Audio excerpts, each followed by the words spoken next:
G'day everybody! With the introduction of the A2 set, we now have access to this brand new fighting type deck. I have gone 5 wins in a row already, and honestly it is so satisfying. With Lucario's insane damage boost and Rampardos' sheer power, we are hitting some seriously hard numbers, so let's break it all down right now. So the main strategy of this deck is really split into 2 parts. Firstly, this deck powers up fighting type attacks with Lucario's fighting coach ability, adding 20 damage to every single attack. And yes, it actually does stack. Rampardos is our heavy hitter and our goat, which is aptly named because like a goat, Rampardos also whacks with his head. But you do need to set up this Pokemon carefully, from Skull Fossil to Cranidos to Rampardos. It is no easy feat getting a second stage Pokemon on the field after all. If you're curious about the deck list, I do actually have it towards the end of the video, so please do stick around because you don't want to miss that. However, for now, our key Pokemon and roles are as follows. Again, we have Lucario. I like to consider him the team captain of this deck.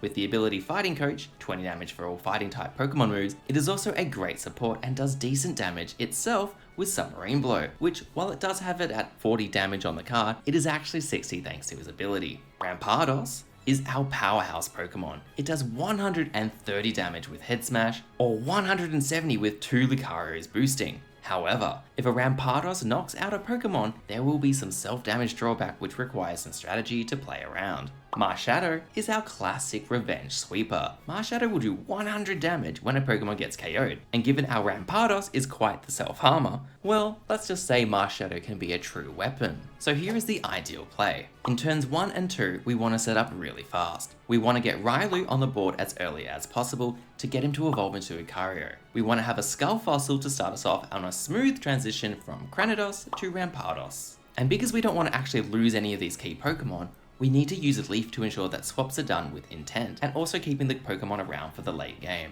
In the mid game, it's all about damage control. Lucario's boost makes your fighting Pokemon super scary strong.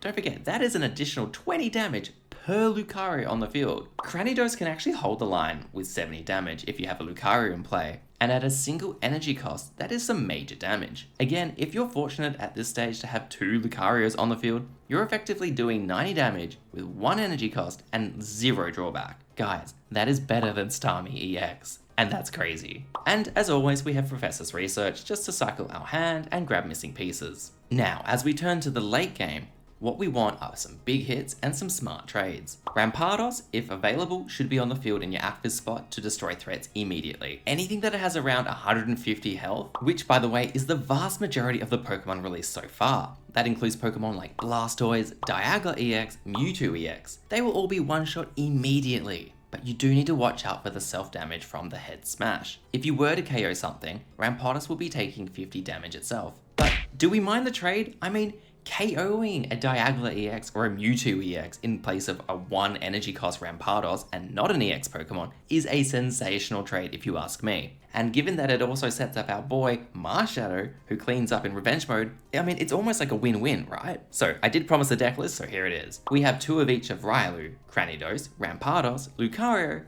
and Marshadow for our Pokemon. We'll also be running 2 Skull Fossils, of course, as the starting point for our Dino line. We have 2 Pokeballs for our items, 2 Professor's Research, and 2 Leaf as our supporter cards, and the introduction of the Rocky Helmet and Giant's Cape, 1 of each as our Poke Tools. This deck is a high-risk, high-reward deck. You can delete your opponents in effectively 1 hit, but you do need to manage your health very carefully. What do you guys think of this deck? If you think you have a better deck, tell me in the comments below and let's battle it out. And if you want more deck guides and more TCG Pocket content, be sure to like this video and subscribe to the channel. Until next time, go play some Pokemon TCG Pocket or something. Bye bye.